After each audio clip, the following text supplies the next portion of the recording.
പാരമ്പര്യത്തിന്റെയും വിശ്വാസത്തിന്റെയും മുഖമുദ്ര പതിപ്പിച്ച് പൊന്നറ ഗോൾഡ് ആൻഡ് ഡയമണ്ട്സിന്റെ ഏറ്റവും പുതിയ ഷോറൂം പട്ടാമ്പി പെരിന്തൽമണ്ണ റോഡിൽ തുറന്ന് പ്രവർത്തനം ആരംഭിച്ചിരിക്കുന്നു. പാതയോരത്ത് കുന്നുകൂട്ടിയിട്ട മണ്ണ് വർഷങ്ങൾ കഴിഞ്ഞിട്ടും നീക്കാൻ നടപടിയില്ല. പട്ടാമ്പി ചെർപ്പളശ്ശേരി പാതയിൽ കൂമ്പങ്കല്ലിലാണ് റോഡരികിൽ വൻതോതിൽ മണ്ണ് കൂട്ടിയിട്ടിരിക്കുന്നത്. പ്രദേശത്തെ ജനങ്ങൾക്കും വാഹനയാത്രക്കാർക്കും ബുദ്ധിമുട്ടുണ്ടാക്കുന്ന മൺകൂന നീക്കം ചെയ്യണമെന്നാണ് ആവശ്യമുയരുന്നത്. പട്ടാമ്പി ചെർപ്പളശ്ശേരി പാതയിൽ ഗവൺമെന്റ് സംസ്കൃത കോളേജ് സ്റ്റോപ്പിന് സമീപം മുതൽ കൂമ്പങ്കല്ല് വരെയുള്ള ഭാഗത്തെ റോഡരികിലാണ് വലിയ മൺകൂനകളുള്ളത്. മറ്റു സ്ഥലങ്ങളിലെ റോഡ് നിർമ്മാണത്തിന്റെ ഭാഗമായി ലഭിച്ച മണ്ണാണ് പൊതുമരാമത്ത് വകുപ്പ് ഇവിടെ കൊണ്ടുവന്ന് കൂട്ടിയിട്ടിരിക്കുന്നത്. വർഷങ്ങളായി കുന്നുകൂടി കിടക്കുന്ന മൺകൂനകളിൽ പുല്ലും ചെടികളും വളർന്ന് കാട് പിടിച്ച സ്ഥിതിയാണ്. ഇതിനു പുറമെ KSEBയുടെ പോസ്റ്റുകളും തോന്നിയ പോലെ കൂട്ടിയിട്ടിട്ടുണ്ട്. ഇവയും കാട് പിടിച്ച അവസ്ഥയിലാണ്. മുൻപ് വാഹന പാർക്കിംഗ് ഉൾപ്പെടെ സൗകര്യമുണ്ടായിരുന്ന സ്ഥലത്താണ് ഇപ്പോൾ പൊതുമരാമത്ത് വിഭാഗം മണ്ണ് കുന്നുകൂട്ടിയിട്ട് ജനങ്ങൾക്കും വാഹനയാത്രക്കാർക്കും ബുദ്ധിമുട്ട് സൃഷ്ടിക്കുന്നത്.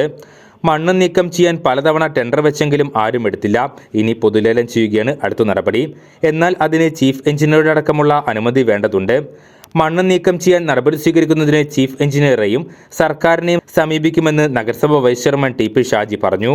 കഴിഞ്ഞ ഒരു വർഷത്തിലധികമായി പട്ടാമ്പി ഗവൺമെൻറ് കോളേജ് മുതൽ കൂമ്പങ്കല്ല് വരെയുള്ള പ്രദേശങ്ങളിൽ വ്യാപകമായ രീതിയിൽ മണ്ണ് കൂട്ടിയിട്ടുണ്ട് PWD. അതിൽ ഇലക്ട്രിസിറ്റി ഡിപ്പാർട്ട്മെൻറ്റ് അവരുടെ കുറച്ച് ഇലക്ട്രിക് പോസ്റ്റുകളും അവിടെ ഒരു സ്റ്റോക്ക് യാർഡ് പോലെ അവിടെ അതിന് ഉപയോഗിച്ചിട്ടുണ്ട്. സാധാരണക്കാരായ കാൽനട യാത്രക്കാർക്ക് അതുപോലെ തന്നെ ബൈക്ക് യാത്രക്കാരൊക്കെ ഒരുപാട് പ്രയാസങ്ങളാണ് അതുകൊണ്ട് അനുഭവിക്കുന്നത്. മാത്രമല്ല, ഈ വാഹനത്തിൻ്റെ ടെസ്റ്റ് നടക്കുന്ന ഒരു സ്ഥലമാണ്. അപ്പോൾ വാഹനത്തിൻ്റെ ടെസ്റ്റ് നടക്കുന്ന സ്ഥലമായതുകൊണ്ട് തന്നെ റോഡിൻ്റെ സൈഡിൽ വാഹനങ്ങൾ നിർത്തിയിടാൻ കഴിയാത്തത് കൊണ്ട് റോട്ടിലാണ് വാഹനങ്ങളൊക്കെ നിർത്തി ടെസ്റ്റൊക്കെ നടത്തിക്കൊണ്ടിരിക്കുന്നത്. ആ പ്രദേശത്തുള്ള എല്ലാ യാത്രക്കാർക്കും ഒരുപാട് പ്രയാസങ്ങളുണ്ട്. അപ്പോൾ അത് മണ്ണ് മാറ്റണമെന്ന് നഗരസഭയുടെ ഭാഗത്ത് നിരവധി തവണ PWD ആവശ്യപ്പെട്ടതാണ്. അപ്പോൾ ഏറ്റവും അവസാനമായിട്ട് അവർ പറഞ്ഞത് ലേലം ചെയ്ത് പിന്നെ മണ്ണ് വിൽപ്പന നടത്തുന്നതിന് വേണ്ടി 3 തവണ ടെൻഡർ വിളിച്ചു എന്നാണ്. അതായത് സർക്കാർ നിശ്ചയിച്ച റേറ്റിന് ആ 3 തവണ ഏറ്റെടുക്കാൻ ആളില്ലാത്തൊരു സാഹചര്യം ഉണ്ടായി. സ്വാഭാവികമായിട്ടും 3 തവണ അത്തരം ലേല നടപടികൾ പിന്നെ ടെൻഡർ നടപടികൾ ആരും എടുത്തിട്ടില്ലെങ്കിൽ ഒന്ന് Aക്ക് 25% കുറക്കാനുള്ള അധികാരമുണ്ട്. അതും കുറച്ചു. എന്നിട്ടും പോയിട്ടില്ലെങ്കിൽ പരസ്യ ലേലം വെച്ച് ഏറ്റവും കൂടുതൽ റേറ്റിന് വിളിക്കുന്ന ആളുകൾക്ക് കൊടുക്കാനുള്ള അധികാരം PWDക്ക് ഉണ്ട്.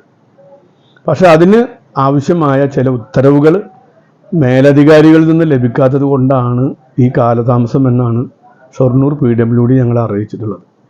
വളരെ അടിയന്തരമായി തന്നെ അത് മാറ്റാനുള്ള നടപടികൾ ആരംഭിക്കണമെന്ന് ആവശ്യപ്പെട്ടുകൊണ്ട് ചീഫ് എഞ്ചിനീയറെയും ഗവൺമെൻറ്റിനെയും സമീപിക്കാനാണ് ഇപ്പോൾ നഗരസഭ തീരുമാനിച്ചിട്ടുള്ളത്. ഉടൻ തന്നെ അതിന് കൃത്യമായ നടപടി ഉണ്ടാകും എന്ന് തന്നെയാണ് ഞങ്ങൾ പ്രതീക്ഷിക്കുന്നത്. മോട്ടോർ വാഹന വകുപ്പിന്റെ വാഹന രജിസ്ട്രേഷനും ഫിറ്റ്നസ് ടെസ്റ്റും നടക്കുന്നത് ഇവിടെയാണ്. മണ്ണ് കൂട്ടിയിട്ടതിന്റെ തടസ്സം കാരണം ഓട്ടോറിക്ഷ മുതൽ ബസ്, ലോറി അടക്കമുള്ള വലിയ വാഹനങ്ങൾ റോഡിന്റെ പകുതി ഭാഗം വരെ എത്തുന്ന രീതിയിലാണ് നിർത്തിയിടുന്നത്.